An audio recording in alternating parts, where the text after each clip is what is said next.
Bonsoir. Ce soir, c'est Mamé qui raconte l'histoire du spectacle de gymnastique. Tous les midis, à l'école, des retraités viennent lire des histoires aux enfants.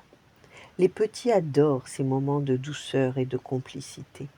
Et les aînés ne manqueraient cela pour rien au monde. Au fil des mois, ils sont devenus très amis. Quand sonne la cloche, à l'heure de retourner en classe, les écoliers raccompagnent les papis et mamies au portail. On revient demain, promet Pauline la lapine. Vivement demain alors, s'exclame Magdalena, le koala. Le petit groupe s'apprête à se séparer lorsque l'un d'eux lance une idée. Et si on leur préparait un spectacle, propose Lou, le kangourou. Quel genre de spectacle s'enquiert Anne l'autruche. De la danse, répond Lou. Ou une chorale, ou de la magie, comme vous voulez. Chacun se met à réfléchir à une idée quand tout à coup, Pauline s'exclame. De la GR. J'en ai fait quand j'étais jeune. Je peux vous entraîner.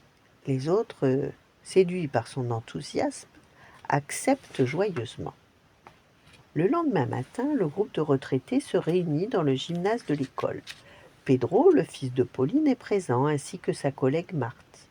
Ils sont journalistes, explique la mamie. Notre petit secret les intéresse beaucoup. Vous aurez un article dans le journal, annonce Marthe. Les papis et mamies rougissent de fierté. Au fait, demande Marthe, qu'est-ce que ça veut dire GR? Gymnastique rythmique, explique Pauline. De la gym, mais en rythme et en musique. Le gymnase se trouve au milieu de la cour. Pour les retraités, il s'agit d'être discret afin de ne pas être repéré par les écoliers. Nous ne pouvons pas utiliser de musique pour les entraînements, annonce Jean-Baptiste, le mille-pattes. Et nous ferions mieux de chuchoter, ajoute Anne. Au même moment, le petit Malo passe en courant devant la fenêtre. Les retraités se jettent au sol pour qu'il ne les voie pas.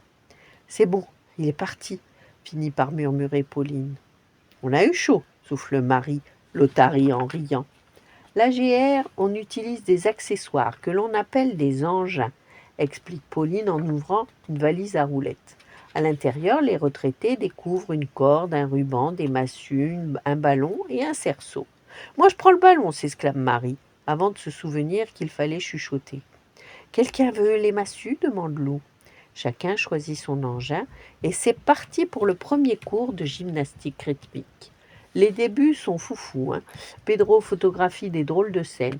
On n'y arrivera jamais, se lamente Anne en s'emberlificotant dans son ruban. C'est peine perdue, confirme Lou en ratant son cerceau pour la 3e fois. Aïe, ouille, gémit Jean-Baptiste en prenant des massues sur la tête. Pauline se demande s'ils n'ont pas choisi le mauvais spectacle. Mais tout à coup, elle a une révélation.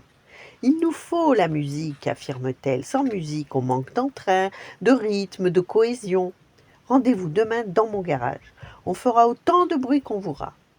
Le lendemain et les jours suivants, l'équipe de retraités se retrouve dans le garage de Pauline. Marthe et Pedro sont épatés par leur progrès. Pauline avait raison, dit la journaliste. La musique, ça change tout. Qui aurait dit qu'il serait aussi doué, ajoute Pedro. Et il n'y a pas d'âge pour faire du sport, lance Lou, avec un clin d'œil. C'est le grand jour. Les vacances commencent ce soir. La directrice a réuni tous les élèves dans la cour, devant l'estrade, qui sert habituellement aux kermesses. Tu sais pourquoi ils nous ont fait venir ici demande Magdalena à son petit voisin. Aucune idée, répond-il, en haussant les épaules. Soudain, la musique commence, et les 5 papis et mamies entrent en scène. Les enfants ouvrent des yeux ébahis. Pauline commence. D'une patte agile, elle lance la corde et la rattrape avec ses oreilles. Puis elle enchaîne un saut, une roulade, un grand écart, déclenchant un tonnerre d'applaudissements. « J'ai le trac !» murmure Marie. « Regarde comme ils ont l'air heureux !» se réjouit Anne en désignant les écoliers. Tout va bien se passer. Et qu'est-ce qu'on s'amuse! C'est au tour de Jean-Baptiste, qui utilise ses nombreuses pattes pour jongler avec les massues à une vitesse folle. « Bravo !» s'exclame le public. Marie prend le relais en tremblant, mais à peine a-t-elle commencé qu'elle oublie sa peur tant elle s'amuse. Elle glisse sur la scène, envoie valser le ballon avec ses nageoires, la rattrape avec son museau, Magdalena, Malo et leurs copains d'école sont éblouis. Lou entre en scène, cerceau entre les griffes. Il salue, effectue quelques pas de danse et lance le cerceau haut, très haut, très très très haut. Il va toucher les nuages, s'exclame Malo. Et il redescend, s'écrie Magdalena. Alors Lou bondit haut, très haut lui aussi, et plonge dans le cerceau. Le public est en liesse et acclame la performance. Anne est la dernière à passer, le ruban coincé dans le bec. L'autruche s'élance à toute vitesse, enchaîne les cercles, les roulades, les bonds. Le ruban ondule, déferle comme une vague, dessine des courbes dans le ciel. Tout le monde est subjugué, y compris les retraités eux-mêmes. Je ne savais pas qu'on était capable de tout ça, dit Marie. Ben moi non plus, répondent les 4 autres en chœur. Tous les écoliers sont debout et acclament les gymnastes du jour.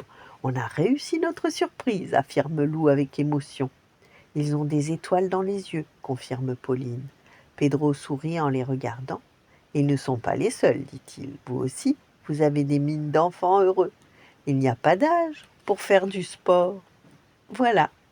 Bonne nuit, faites de beaux rêves et à demain.